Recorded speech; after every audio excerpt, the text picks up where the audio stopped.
Carta de Paulo aos Romanos. Confira o primeiro vídeo, onde exploramos quem Paulo era e por que ele escreveu essa carta e onde traçamos as ideias centrais dos capítulos 1 a 4. Que toda a humanidade está desesperadamente presa no pecado e precisa ser resgatada. Que esse resgate não vai acontecer através de pessoas que tentam obedecer às leis da Torá. Em vez disso, o caráter justo de Deus o levou a resgatar o mundo através da morte e ressurreição de Jesus, para que ele pudesse criar uma nova família multiétnica da fé através de Abraão como seu povo. Agora, nos 3 movimentos restantes da carta aos Romanos, Paulo vai desenvolver ainda mais essas ideias. Então, lembre-se da exploração de Paulo da justificação pela fé, que quando as pessoas confiam na morte e ressurreição de Jesus, elas recebem um novo status. O seu relacionamento está certo com Deus. Elas são colocadas em uma nova família, o povo da aliança de Abraão, e recebem um novo futuro, a esperança de uma vida transformada.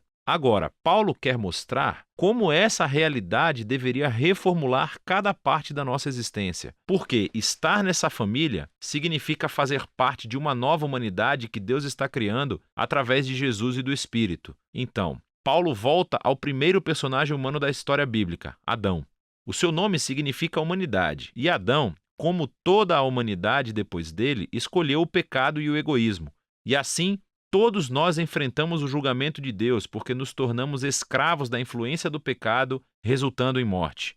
Mas então, Paulo compara Adão a Jesus, e ele é o novo Adão, um humano que viveu em obediência fiel a Deus, demonstrado através do seu sacrifício de amor. E agora Jesus oferece a sua vida como um presente para os outros, para que possam ser justificados diante de Deus. E assim, Jesus permanece como cabeça de uma nova humanidade que está sendo transformada por este dom, o que nos leva ao capítulo 6. Paulo lembra a esses cristãos em Roma que escolher seguir a Jesus significa deixar a antiga humanidade de Adão que eles têm e entrar na nova humanidade de Jesus. E o batismo deles era um símbolo sagrado dessa transição. Sua velha humanidade morreu com Jesus e sua nova humanidade ressuscitou com ele dentre os mortos. Então, quando uma pessoa confia em Jesus, a sua vida se une à vida dele. O que é verdade nele agora é verdade neles. É quando as pessoas aceitam sua identidade como seres humanos semelhantes a Jesus que elas estão liberadas para se tornarem seres humanos de todo o coração,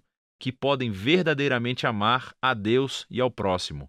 Agora, se criar esta nova humanidade sempre foi o propósito de Deus, Paulo pergunta no capítulo 7, qual foi o objetivo de Deus ao dar a lei ou a Torá a Israel? Quando Paulo usa essa palavra, a lei, ele às vezes quer dizer o enredo e a mensagem dos 5 primeiros livros da Bíblia, mas outras vezes ele está se referindo mais especificamente às centenas de mandamentos dados através de Moisés e que são encontrados na Torá.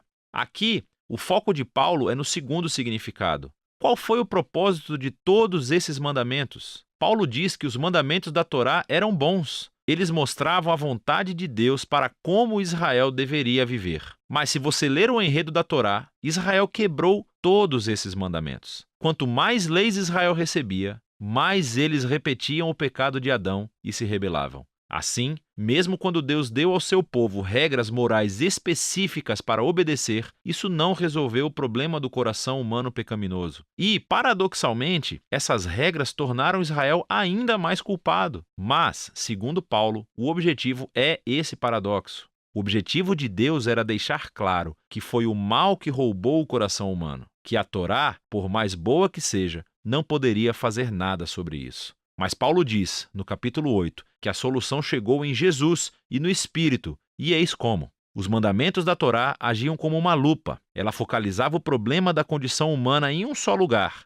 o povo de Israel. Mas agora, o representante de Israel, Jesus o Messias, pagou e lidou com todo esse pecado através da sua morte e ressurreição. E agora Jesus liberou seu Espírito em sua nova família para transformar seus corações de modo a que eles possam realmente cumprir o chamado de todos os mandamentos da Torá para amar a Deus e ao próximo. E não para por aí. A renovação dos seres humanos por Deus é o primeiro passo da sua missão maior de resgatar e renovar toda a criação, tornando-a num lugar onde o amor de Deus é a palavra final. Agora você pode ver como os capítulos de 1 a 8 são um longo fluxo de pensamento, mas isso levanta outras questões. Se tudo isso foi o objetivo de Deus, qual é a situação atual dos companheiros israelitas de Paulo que não reconhecem Jesus como o Messias. Como essa história cumpre as promessas de Deus para eles? Bom, Paulo começa no capítulo 9 com a sua própria angústia sobre os seus companheiros israelitas que não acham que Jesus é o Messias. E isso o leva a refletir sobre Israel no passado, na história do Antigo Testamento. E ele nos lembra que simplesmente ser da etnia israelita, ou seja, um descendente físico de Abraão, nunca tornou automaticamente as pessoas em membros fiéis da família da aliança.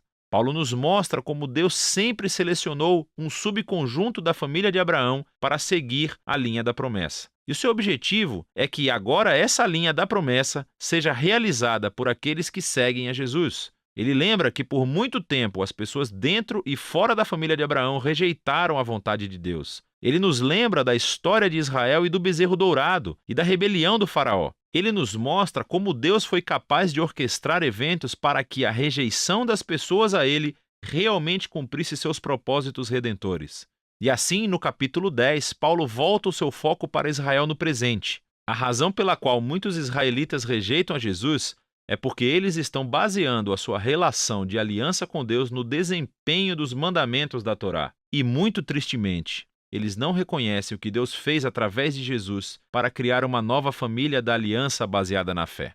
E assim Paulo pergunta no capítulo 11, qual é o futuro de Israel? Deus abandonou seu povo? Não, diz ele. Há toneladas de judeus, incluindo ele próprio, que reconhecem Jesus como seu Messias. Mas há muitos que não o reconhecem. Mas Deus tem sido capaz de usar a sua rejeição para os seus próprios propósitos. Isso fez com que o evangelho se espalhasse cada vez mais rápido no mundo gentil, tornando a família de Abraão ainda maior e mais multiétnica. Paulo descreve a família da aliança de Deus como uma grande oliveira, e os que rejeitaram Jesus são os galhos que foram quebrados, por assim dizer. E esses gentios são como galhos selvagens que foram transplantados na árvore genealógica. No entanto, diz Paulo, um dia Jesus será reconhecido pelo seu próprio povo, e ele não oferece detalhes como isso irá acontecer. Paulo simplesmente confia no caráter de Deus e promete que ele não desistirá do seu povo da aliança. O que completa a transição para a seção final do livro, capítulos 12 a 16. Mas lembre-se do esboço geral da história. Por causa da sua fé em Jesus, judeus e gentios estão agora juntos na família de Abraão, essa nova humanidade que está sendo transformada pelo Espírito de Deus. E assim é como Deus está cumprindo as suas promessas antigas. Portanto, a única resposta razoável é que esses judeus e cristãos não judeus sejam unificados como a igreja. Nos capítulos 12 e 13, ele mostra que essa união virá do compromisso de amar e perdoar um ao outro. E esse amor será refletido através do povo da aliança, usando seus diversos dons e talentos para servir uns aos outros na igreja, assim como a existência da humildade e do perdão. Quando esses grupos étnicos e culturas diferentes se unem em Jesus, é inevitável haver conflito que só pode ser superado através do trabalho árduo de perdão e reconciliação. É assim que eles mostram a maior das virtudes cristãs, o amor, que cumpre os maiores mandamentos da Torá de amar a Deus e amar ao próximo como a si mesmo. Nos capítulos 14 e 15, ele se concentra especificamente nas questões que estão criando divisões étnicas na Igreja Romana. Estas são disputas sobre as leis alimentares judaicas e o sábado. E Paulo diz que essas práticas não definem quem está dentro ou fora da família de Jesus. E se as pessoas diferem sobre essas questões culturalmente importantes, mas não essenciais, elas precisam aprender a respeitar as diferenças umas das outras. E é assim que o amor vai curar e unificar a família de Jesus. Paulo encerra a carta elogiando primeiramente Febe, que é uma das principais líderes da igreja de Cencreia. Ela teve a honra de carregar e talvez até mesmo de ler essa carta em voz alta pela primeira vez às igrejas romanas. Paulo então conclui cumprimentando todas as pessoas que ele não vê há muito tempo. E esse é o fim. Uau! Agora você pode ver melhor como todas as peças dessa carta se encaixam e mostram a profunda obra-prima que ela realmente é. É disso que trata a carta aos Romanos.